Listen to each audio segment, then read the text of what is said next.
فلسطين وجمال فلسطين واكل فلسطين، المقلوبة الفلسطينية. اول مرة اعملها فيلا بينا نجرب. المكونات بتاعتي عندي هنا بتنجان رومي مخرطوه شرايح طويله، وممكن كمان تخرطوه دوائر عادي جدا. ده انا حطيت عليه ملح عشان ينزل ميته كلها. وعندي دول 5 بصلات مقطعاهم جوانح. وعندي هنا طبعا فراخ، دول وركين محدش يتريق.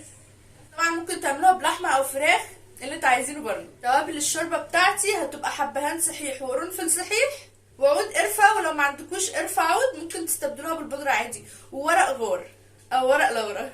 ده رز مصري والكميه حسب رغبتك. هنجيب حله واحط فيها نقطه زيت صغنطوطه. اول ما الزيت يسخن معايا هبدا ان انا احط الفراخ على طول. هنحط مع الفراخ قرنفل وحبهان وعود قرفه ورق لورا. بعد ما الفرخ خدت مني لون ذهبي من الجهتين غطيتها بس من الميه. نحط عليهم بصله بس كده، نغطيها لغايه لما تستوي معايا. قبل ما الفراخ تستوي هنحمر البطاطس، واول ما البطاطس تتحمر معانا نشيلها على طول. واول ما البطاطس بتاعتي تتحمر وتاخد لون ذهبي اطلعها على طول.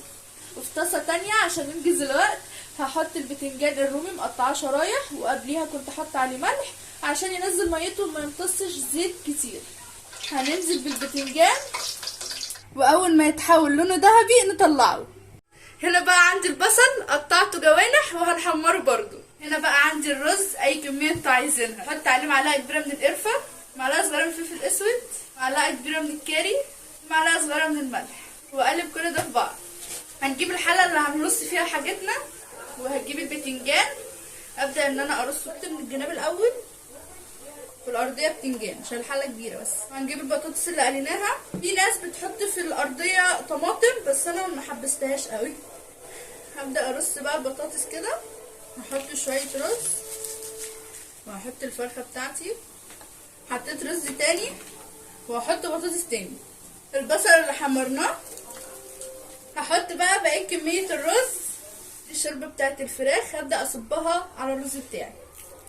بعد ما حطينا الشوربه بتاعتنا هنحطها على البوتاجاز لغايه لما يستوي الرز معايا. والمقلوبه خلصت دلوقتي بقى ربنا يعيننا ونقلبها. طبعا احنا محتاجين صينيه بس ايه دراعاتها ما تخبطش هنا عشان تنزل مقلوبه فعلا. انا جبت صينيه احتياطي والله بينا. بسم الله. الموضوع صعب. عملتها اهي قلبتها. هو اي نعم تحت اتحمص شويه بس مش مشكله. قبل ما ادوق اذان المغرب اذن. حمسها ادوقها قوي. يلا بسم الله. خرافه خرافه خرافه. المقلوبه خطيره جدا وجميله جدا. بس انا كده خلصت. لو عايزين مني اي حاجه تاني قولولي. باي.